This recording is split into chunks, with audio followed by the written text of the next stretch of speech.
नमस्कार साथियों, आप सभी का स्वागत है समर्पण संस्था नोहर के यूट्यूब चैनल पर। आज की क्लास में हम जो क्लास टेस्ट रहा हमारा, उसमें से राजस्थान जीके के, साइंस के और पॉलिटी वगैरह के क्वेश्चन हम सोल्व करते हैं। पहला क्वेश्चन पढ़ते हैं। देखिए, बिना ईश्वर के गवर की पूजा कहाँ की जाती है? तो आपका आंसर हो जाएगा जैसलमेर। फिर अगला है, चूड़ीदार पजामे के स्थान पर पहने जाने वाला वस्त्र कौन सा है? तो ब्रेचेज पहनी जाती है। नेवले की पूजा इंपॉर्टेंट रहेगा, ध्यान रखना। नेवला नवमी मत कर देना, नीडरी नवमी को की जाती है। तो नेवले की पूजा किस त्योहार पर की जाती है? नीडरी नवमी पर की जाती है। राजस्थानी वेशभूषा में वर वधु गठबंधन का वस्त्र क्या है? तो ध्यान रखना, धटी है। क्या होता है? धटी। अब आदिवासी शिकारियों द्वारा पहने जाने वाला वस्त्र काफी बार एग्जाम में पूछा गया है, तो वो वस्त्र है अमोवा। राजस्थान में गुलाबी गणगौर कहाँ मनाई जाती है? तो गुलाबी गणगौर नाथ द्वारा की फेमस है। ठीक है, ध्यान रखिए, इस दिन यहाँ पर कृष्ण जी को गुलाबी रंग की चुनड़ी उड़ाई जाती है। तो राजस्थान में गुलाबी गणगौर कहाँ मनाई जाती है? तो नाथ द्वारा में मनाई जाती है। नेक्स्ट क्वेश्चन है कि असुमेलित देखना है। देखो, नववर्ष सभी को पता होना चाहिए, चैत्र शुक्ल एकम को। धनतेरस के लिए हमने शॉर्ट ट्रिक पढ़ रखी है कि कैसे, कि जिसके पास धन होगा वो केक काटेगा। ध्यान रखिए, शॉर्ट ट्रिक क्या रहती है? केक। कैसे हो जाएगा? कार्तिक, कैसे कृष्ण, और तेरस से त्रयोदशी या तेरस हो गया। बसंत पंचमी का सही है, बिल्कुल मौसी याद रखना है। तो माघ शुक्ल पंचमी को है। हल षष्ठी ध्यान रखो, शुक्ल में नहीं आती, बाद में के कृष्ण में आता है। तो भाद्रपद कृष्ण षष्ठी को हल षष्ठी या बलराम जयंती मनाई जाती है। तो आपका आंसर असुमेलित देखना था, तो वो हो गया डी, हल षष्ठी। भाद्रपद शुक्ल षष्ठी को नहीं, भाद्रपद कृष्ण को मनाई जाती है, कृष्ण षष्ठी को।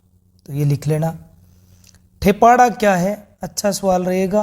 तो ठेपाड़ा है भी आदिवासियों की तंग धोती। आदिवासियों की तंग धोती, 3 प्रकार की धोतियां होती है। ये ठेपाड़ा उसी में से पूछा गया कि आदिवासियों की तंग धोती क्या है? ठेपाड़ा है भी। उसने पूछा है असुमेलित का चुनाव कीजिए। तो मदिल, फूल पत्ती, मोठड़ा, ये क्या है? पगड़ियों है जी, पगड़ियों के प्रकार है। तो मदिल दशहरे पर पहनी जाती है, बिल्कुल सही है। मोठड़ा विवाह के अवसर पर बिल्कुल सही है, और फूल पत्ती होली के अवसर पर। इसका मतलब सभी सुमेलित है। तो आपका आंसर क्या हो जाएगा? डी हो जाएगा। नेक्स्ट क्वेश्चन बढ़े। कहता है लंपा लंपी किरण बांकली, ये अच्छा सवाल है, राजस्थान में पूछा गया है। तो जो साथी चतुर्थ श्रेणी एलडीसी और पटवार की तैयारी कर रहे हैं, रीट की तैयारी कर रहे हैं, तो वो ये क्वेश्चन जरूर देख के जाए। ये जो सीरीज चलाई है क्लास में, जो ऑफलाइन टेस्ट हो रहे हैं, उनको हम, जो साथी हम तक नहीं पहुंच रहे हैं, उनके लिए यूट्यूब पर सॉल्यूशन प्रोवाइड करा रहे हैं। तो ये टारगेट रख रखे हैं हम पटवार को और चतुर्थ श्रेणी को टारगेट करते हुए ये जो टेस्ट सीरीज चलाई है। टॉपिक वाइज बच्चों को दिए जा रहे हैं, उन टॉपिक के क्वेश्चन है। तो इसी में आपको लगभग आभूषण, वस्त्र, वेशभूषा, इनके क्वेश्चन मिलेंगे। तो अगला क्वेश्चन पढ़ते हैं। तो जो भी साथी तैयारी कर रहे हैं वो जरूर देखें वीडियो और अपने दोस्तों को शेयर कीजिए। ऐसे ही आपको जो जो क्लास में ऑफलाइन टेस्ट होंगे उन सभी के हम ऑनलाइन सॉल्यूशन प्रोवाइड कराएंगे भाई, ताकि जो साथी किसी कारणवश हम तक नहीं पहुंच पा रहा है तो वो अपनी तैयारी को कंटिन्यू रख सके। अगला क्वेश्चन आभूषण पे ही पूछा गया। कुड़क टोंटी बुचारिया क्या है? तो ये भी कान का आभूषण होता है। झेला जमेला भी कौन सा आभूषण है? कान का आभूषण है। चुन्नी आभूषण होता है नाक का। ये आभूषण पर अच्छे क्वेश्चन बनते हैं, तो आप तैयारी कीजिए, यहाँ से क्वेश्चन देखने को मिल जाएगा। कुड़क टोंटी बुचारिया कान का, झेला जमेला भी कान का, और चुन्नी भी क्या है? नाक का है भाई, चुन्नी। कहता है निम्न में से कौन सा दांत में से संबंध रखता है? तो रखन है, वो दांत का आभूषण होता है। वह झील, अच्छा सवाल है। वह झील जिसमें, पहली बात तो पूछ सकते हैं, जिस झील पर 7 टापू है, तो जयसमंद झील है। उस टापू पर, एक टापू पर आइलैंड रिसोर्ट नामक होटल बना हुआ है, तो वो झील कौन सी है? वो जयसमंद झील है। राजस्थान के किस जिले में पलाया झील, राजस्थान के किस जिले में पलाया झील है? तो झील हो गया जैसलमेर आपका। कौन सी मीठे पानी की झील है, कौन सी खारे पानी की झील है? अगर बिल्कुल आसान क्वेश्चन रहता है तो झीलों पर ये बनता है, खारे और मीठे का। और अगर अच्छा जाएगा तो इनके अंदर के कॉन्सेप्ट और थ्योरी पूछेगा। तो निम्न में से कौन सी मीठे पानी की झील है? तो कायलाना झील क्या है? मीठे पानी की है। डीडवाना, पंचपदरा और लूणकरसर, तीनों ही खारे पानी की झीलें हैं भाई। अब राजस्थान की किस प्रसिद्ध झील पर नटनी का चबूतरा है? तो वो है पिछोला झील। पिछोला लिख लेना भाई, पिछोला लिख दिया है, पिछोला झील। पिछोला झील में ऊपर नटनी का चबूतरा बना हुआ है। निम्न में से कौन सी झील खारे पानी की है? तो खारे पानी की झील है डीडवाना, और इसका पानी सर्वोत्तम क्वालिटी का नहीं है भाई, ठीक है ना। तो डीडवाना पुष्कर झील को स्वच्छ रखने के लिए, या बोल सकते हो अखाद्य नमक है, ठीक है ना। डीडवाना का नमक जो निकलता है झील से वो अखाद्य नमक है। पुष्कर झील को स्वच्छ रखने की योजना में सहयोग कौन दे रहा है, तो वो दे रहा है कनाडा। अच्छा सवाल है, ये भी देख करके जाना, ये काफ़ी पुराने क्वेश्चन है कनाडा वाला, तो ये वापस आ जाए घूम फिर करके, तो एक बार वापस ट्रेंड में आ सकते हैं ऐसे क्वेश्चन।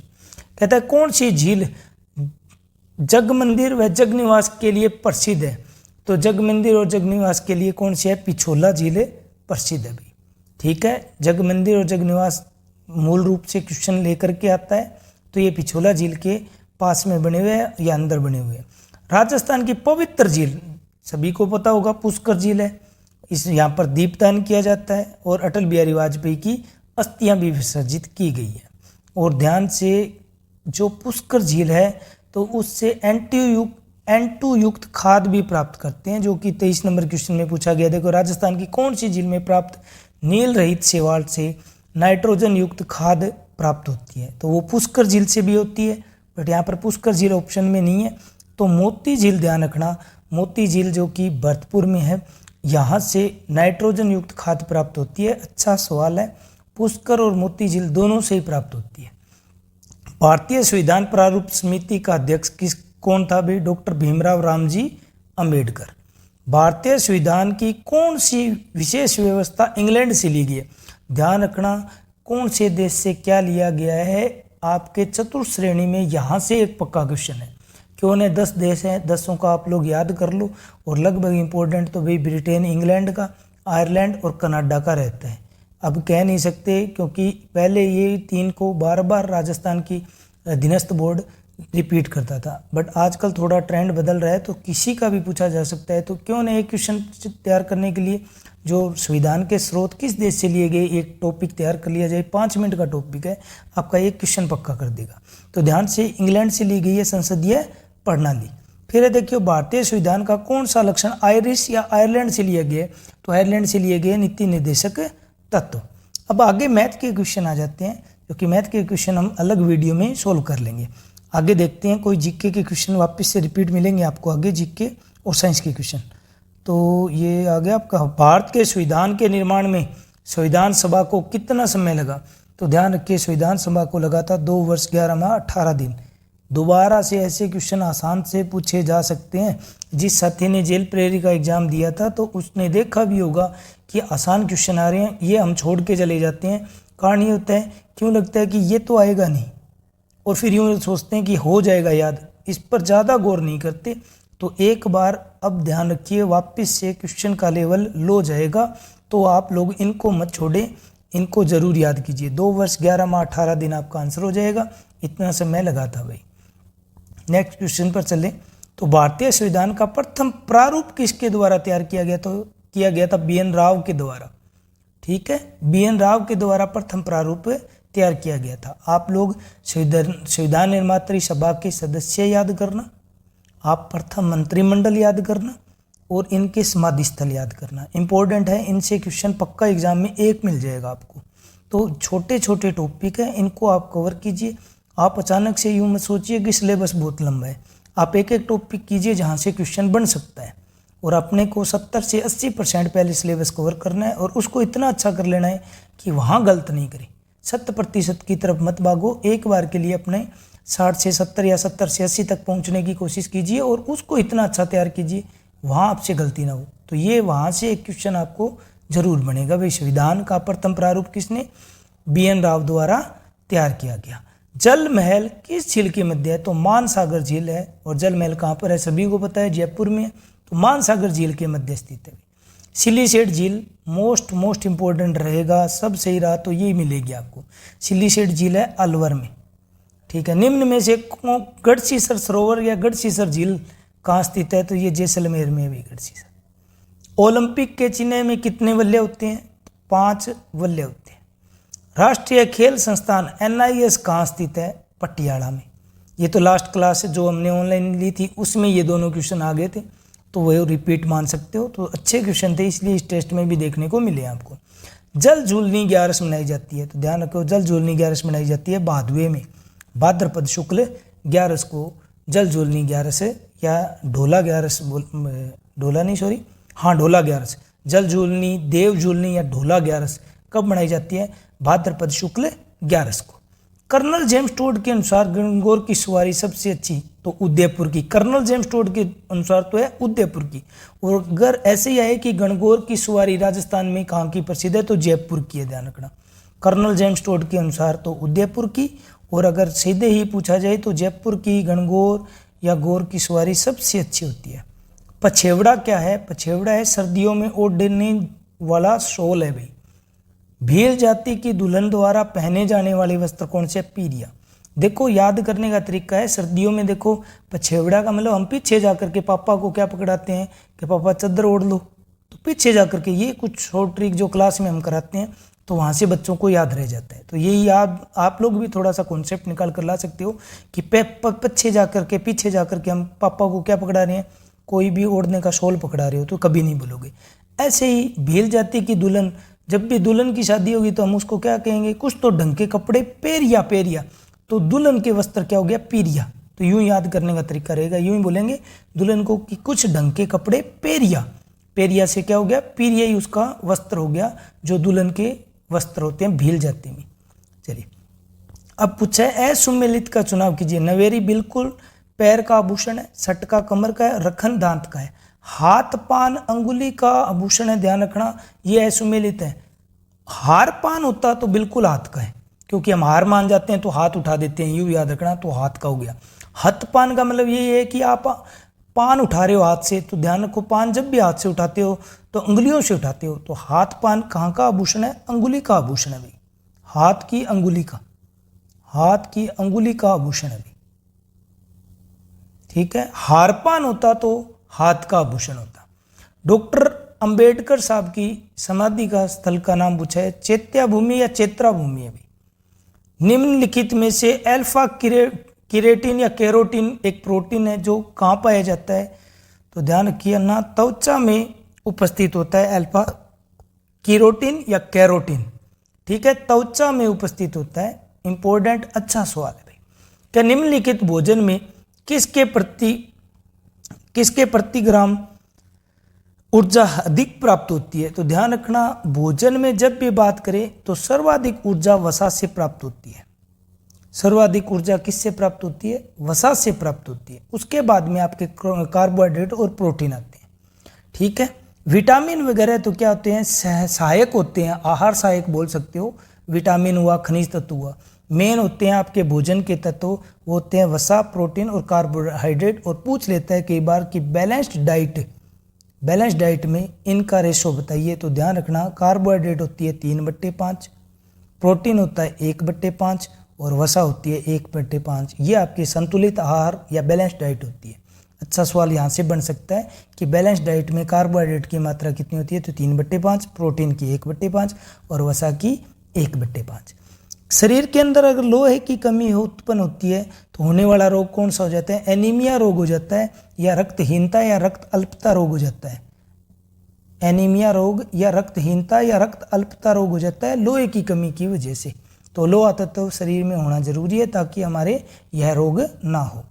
केंद्रीय औषधि शोध संस्थान CDRI बोला जाता है, सेंट्रल ड्रग रिसर्च इंस्टीट्यूट। खुद बताओ आजकल दवाइयों पर हमारे कितने रुपए लग रहे हैं? लाखों रुपए लग रहे हैं, यूं याद रखना। कितने रुपए लग रहे हैं औषधियों पर? तो सर लाखों रुपए लग रहे हैं, तो लाखों से लखनऊ हो जाएगा। अच्छा सवाल रहेगा, केंद्रीय औषधि शोध संस्थान कहाँ पर है? लखनऊ में। कैल्सीफेरोल, तो कैल्सीफेरोल किसका रासायनिक नाम है? विटामिन डी का रासायनिक नाम कैल्सीफेरोल या कैल्सीफेरोल है। कैप्सूल का आवरण किसका बना होता है? तो अंडे के छिलके से कैप्सूल बनता है, ठीक है। टाइफाइड किस अंग, कौन सा अंग प्रभावित होता है? तो टाइफाइड से अंग प्रभावित होता है आंत। अच्छा सवाल रहेगा, ध्यान रखना। टाइफाइड की जांच, ध्यान रखना, विडाल टेस्ट होती है टाइफाइड की जांच। म्यादी बुखार जिसको बोला जाता है, तो विडाल परीक्षण किसके लिए किया जाता है? टाइफाइड की जांच के लिए किया जाता है। लंबे समय तक कठोर शारीरिक कार्य के पश्चात मांसपेशियों में थकान अनुभव होने के कारण क्या है? तो ध्यान रखना जो लैक्टिक एसिड का संचय हो जाता है उस वजह से हमें थकान अनुभव होती है। सबसे अधिक प्रोटीन किस में पाया जाता है? तो सोयाबीन में सबसे अधिक प्रोटीन पाया जाता है, जो हम प्रतिदिन खाद्य पदार्थ खा रहे हैं उनमें। एथलीट पूछ सकता है या बोल सकता है खिलाड़ी खेल से पहले तुरंत ऊर्जा के लिए, ठीक है, किस चीज़ का सेवन करता है? तो खिलाड़ी खेल से पहले कार्बोहाइड्रेट का सेवन करता है। भूल करके वसा मत कर देना। लिक्विड या लेपिड इसका उपयोग किया जाता है आपके बोल सकते हो कि जब भूख हड़ताल पर बैठता है या अनशन पर बैठा जाता है, भूख हड़ताल हुआ, अनशन हुआ या व्रत के समय क्या लिया जाता है? वसा। और खिलाड़ी और एथलीट क्या करते हैं? जल्दी ऊर्जा लेने के लिए किस चीज़ का उपयोग किया जाता है? कार्बोहाइड्रेट का उपयोग किया जाता है, ग्लूकोज वगैरह का। ब्लड कैंसर आमतौर पर इनमें से किस नाम से जाना जाता है? ल्यूकेमिया। ल्यूको का मतलब होता है सफ़ेद, तो ब्लड कैंसर किस नाम से जाना जाता है? ल्यूकेमिया नाम से जाना जाता है। डेंगू बुखार निम्न में से, तो डेंगू एडीज मच्छर क्या होता है? वाहक होता है, ध्यान रखना। ये रोग का कारण नहीं होता है। डेंगू के रोग का कारण तो है भाई वायरस, अल्फा वायरस, ठीक है। और ये क्या होता है? रोग वाहक होता है, एडीज एजिप्टी। ये रोग वाहक है, ध्यान रखना, रोग का कारण नहीं है। तो डेंगू रोग का वाहक कौन है? एडीज मच्छर है या मादा एडीज मच्छर है। अब उसने पूछा कि किस समूह को सहायक आहार कहा जाता है? तो सहायक आहार होता है विटामिन। देखो, मूल रूप से भोजन में पोषक तत्व देखा जाए तो 3 ज़्यादा जरूरी होते हैं, वो है प्रोटीन, वसा और कार्बोहाइड्रेट। जो अल्प मात्रा में चाहिए हमें वो विटामिन हुआ, खनिज तत्व हुआ, जल हुआ। तो ये तीनों ही क्या है? अकार्बनिक पदार्थ है, ठीक है। सेल्यूलोज आपके जो खाएंगे, कार्बोहाइड्रेट हो गया, आपका वसा हो गया, आपका प्रोटीन हो गया, ये क्या है? आपके कार्बनिक होते हैं, ठीक है। अब हम पढ़े आगे। तो 70 नंबर जो कि अंतिम सवाल है आज के टेस्ट में, कहता है खट्टे फलों में विटामिन सी पाया जाता है। और ये आपके जो आज हमने टेस्ट लिया 2 तारीख का, उसका सॉल्यूशन आपके लिए वीडियो बनाया गया है। और जो साथी अभी तक चैनल नहीं सब्सक्राइब किया है ज़रूर कर लेंगे और अपने सुझाव ज़रूर दीजिए। ज़्यादा से ज़्यादा चैनल को शेयर कीजिए और ऑल नोटिफिकेशन ऑन कर लेना ताकि आपको सहायता मिलती रहे। और अपने अच्छे सुझाव ज़रूर देना भी। और जो आपके ऑफलाइन टेस्ट रहेंगे हमारी संस्था में, उनका सॉल्यूशन आपको आपके इसी चैनल पर मिलेगा। तो जो भी साथी तैयारी कर रहे हैं, किसी कारणवश कोचिंग नहीं जा पा रहे हैं या मेरे तक नहीं पहुंच पा रहे हैं, तो वहाँ वो साथी यहाँ चैनल से फ़ायदा ले सकते हैं और ज़रूर सुझाव दें अगर कोई टॉपिक पर भी वीडियो बनानी है। तो अभी एक नया थोड़ा सा प्रयास किया गया है, नवाचार, कि क्यों न क्लास जो टेस्ट है ज़्यादा से ज़्यादा टेस्ट लिया जाए और जो बच्चे नहीं पहुंच पा रहे हैं उनको यहाँ सॉल्यूशन कराया जाए, ठीक है। तो अपना साथ बनाए रखिए, मन लगाकर तैयारी कीजिए। जय हिंद, जय भारत। धन्यवाद साथियों।